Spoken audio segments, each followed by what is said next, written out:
For those who don't know who I am, I go by the name of Cassper Nyovest. The reason why I took off my shades, I usually don't take off my shades because I really think I'm a superstar, you know what I'm saying? The reason why I took off my shades is because one time when performing in Newtown, and I had my shades on, and Jabba took off my shades while I was on stage, and I was so offended, you know? But he was my big brother, I really couldn't do anything, and he told me, Nyovest, Mukasi, I want a superstar, Mukasi.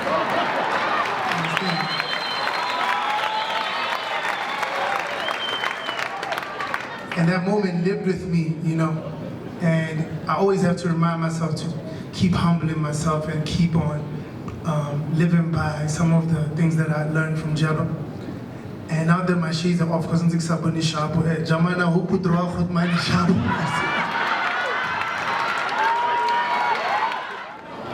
I speak on behalf of the kids, Bamafiking, Northwest, Botswana.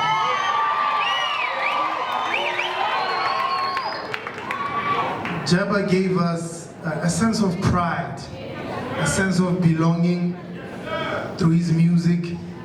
Like Amu was saying, Joburg is very tough, and unfortunately this is the place where we have to come as artists to come and pursue our dreams. And you get to a place where, you know, Botswana, you're from a small town, nobody really respects you, nobody knows anything about where you're from. And the one thing we had was the 60s. So that was your one reference. Have you been to the 60s? No. You don't know where I'm from. Do you know HHP? Yes, that's where I'm from. Jabba used to pay me for every show just to hype him up. That's how I started making, I got a source of income then.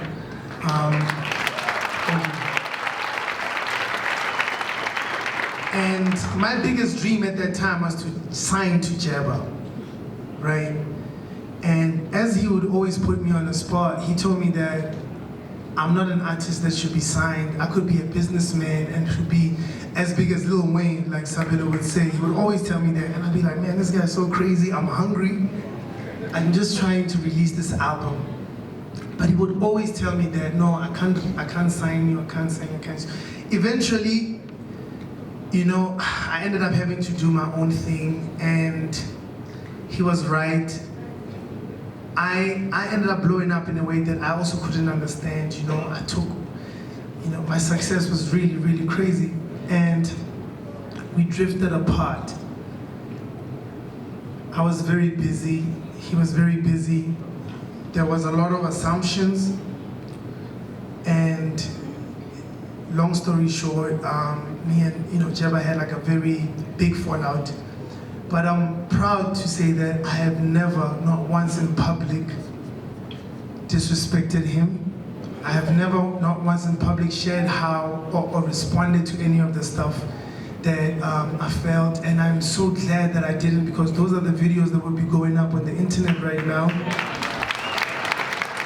2 weeks ago, I met him, and he came up to me and said, yo man, hey, you're that lead. And I'm like, no, man, I got a lot.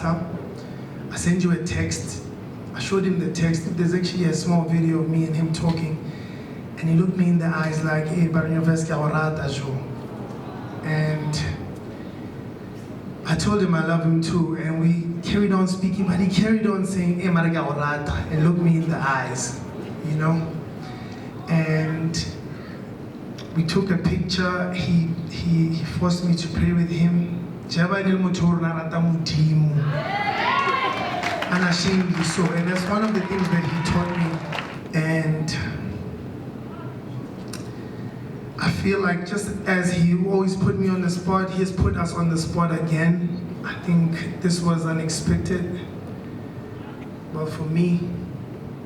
And I will remember him as one person who always taught. He had a lot of wisdom. I felt like the years that I spent with Jabba taught me things that I could have learned within 20 years if I was alone.